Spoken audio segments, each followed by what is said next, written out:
गौ आधारित प्राकृतिक खेती को बढ़ावा देने के लिए सेवापुरी आदर्श ब्लॉक सभागार में एक दिवसीय कार्यशाला का किया आयोजन। वाराणसी जनपद के सेवापुरी आदर्श विकास खंड के सभागार में मंगलवार को गौवंश आधारित बजट और प्राकृतिक खेती को बढ़ावा देने के लिए एक दिवसीय कार्यशाला का आयोजन किया गया।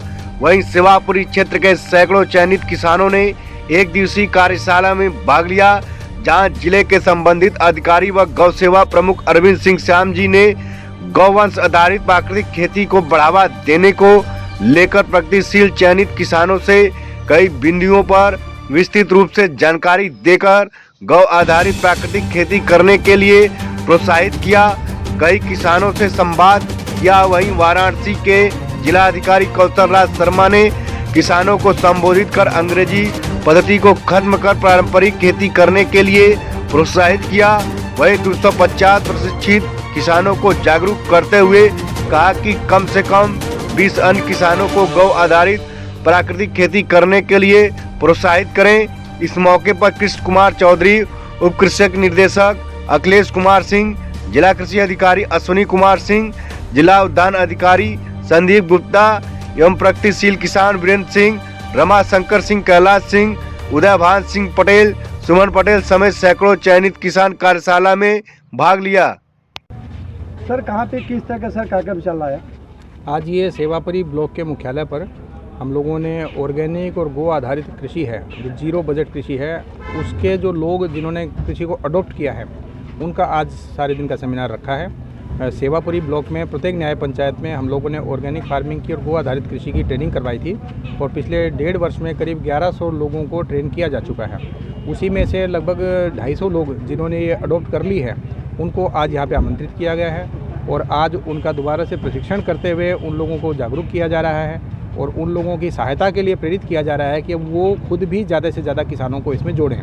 जिन किसानों ने पिछले 2 सालों सर सेमिनार और कार्यशाला के माध्यम से किसानों को प्रशिक्षण दिया जा रहा है। सर ज़मीनी धरातल पर देखने को क्या मिल रहा है? सर ज़मीनी धरातल पर देखने को ये मिलता है कि जो सेमिनार और ये कार्यक्रम कराए जाते हैं इसमें कुछ इनिशियल 3-4 साल में सबसे ज़्यादा मेहनत की आवश्यकता होती है।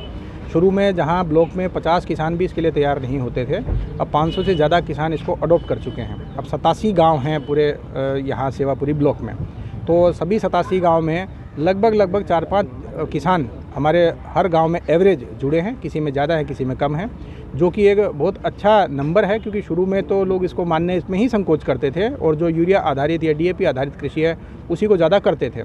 इसके बाद जो प्रशिक्षण हुआ उसके रिज़ल्ट जब आए और उसके बाद जब उन्होंने बिक्री किया, जब खुद के बच्चों का स्वास्थ्य सुधरा और प्रीमियम रेट पर जब उनका फसल बिकने लगी तो उसके आधार पे अब लोगों ने देखा देखी और शुरू की है।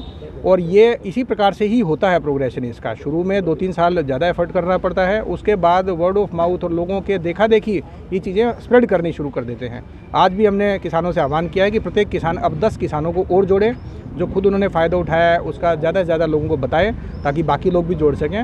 आने वाले 3-4 साल में पूरे सेवापुरी ब्लॉक में हर गांव में लगभग 50 किसान इस कार्य को करें, ऐसा हमारा टारगेट है। और निश्चित रूप से इसी प्रकार से कार्यक्रम होते रहे और लोग इसको अडॉप्ट करते रहे तो ये संभव हो भी जाएगा। सर अपना परिचय तो बताएं सर, कहाँ पे किस तरह के कार्यक्रम चल रहा है? श्री कृष्ण चौधरी, लोक भारती का अखिल भारतीय स्तर पर संपर्क प्रमुख का दायित्व है और माननीय मुख्यमंत्री जी ने अपनी अध्यक्षता में कृषि समृद्धि आयोग बनाया है, उसका सदस्य हूँ।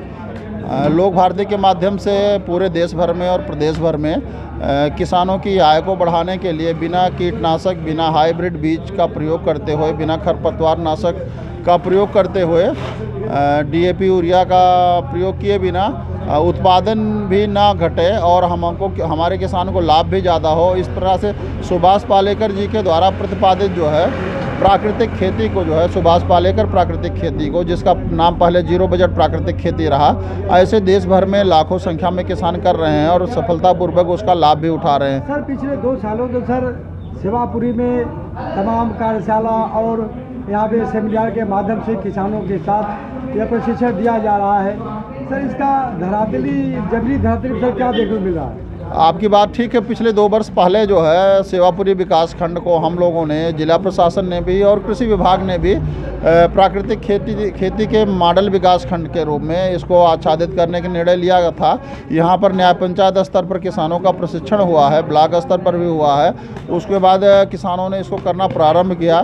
किसान उत्साहित हैं, अच्छा परिणाम आ रहा है अपनी खेती की लागत को कम करते हुए और प्राकृतिक खेती कर रहे हैं। देसी गाय के गोबर गौमूत्र का उपयोग करते हुए, कुछ वनस्पतियों का उपयोग करते हुए जीवामृत और घन जीवामृत बना करके, बीजामृत बना करके और कीट नियंत्रक बना करके वो किसान प्रयोग कर रहे हैं, अच्छा लाभ प्राप्त कर रहे हैं। बीच में कोविड संक्रमण के कारण थोड़ा सा उसमें जो है अवरोध आया था, लेकिन अब किसान जो है तेज़ी से 2 किसानों से, सेवापुरी के किसानों के द्वारा जो प्राकृतिक खेती की जा रही थी, माननीय प्रधानमंत्री जी ने अभी बनारस में उनको बुलवा करके इसके बारे में जानकारी भी ली और उनका उत्साहवर्धन भी किया और जिला प्रशासन को भी। सर, बाज़ारों में जो रासायनिक खादों के दुकानें हैं सर, जो सरकारी सोसाइटियों पर सर रासायनिक खाद बिकते हैं सर, और यहाँ पे आप लोग सर प्रोत्साहन दे रहे हैं जैविक या प्राकृतिक खेती के लिए, सर इसमें क्या बताएं? नहीं, जो बिक रहे हैं उसमें बिकने में कोई दिक्कत नहीं है। अपना जो किसान प्राकृतिक खेती कर रहा है, प्राकृतिक खेती को करने वाले किसान को उस खाद को खरीदने की ज़रूरत ही नहीं है। तो सरकार की वो किसान सब्सिडी का पैसा भी बचा रहे हैं, अपनी ज़मीन की उर्वरा शक्ति भी बचा रहे हैं, अपने स्वास्थ्य का भी रक्षण कर रहे हैं, प्रकृति और पर्यावरण का भी रक्षण कर रहे हैं। इसके कारण हम अपने खेत में कम से कम ज़्यादा रासायनिक कीटनाशकों और उसका प्रयोग समाप्त करते हुए इस प्रकार की प्राकृतिक खेती पर करेंगे तो हम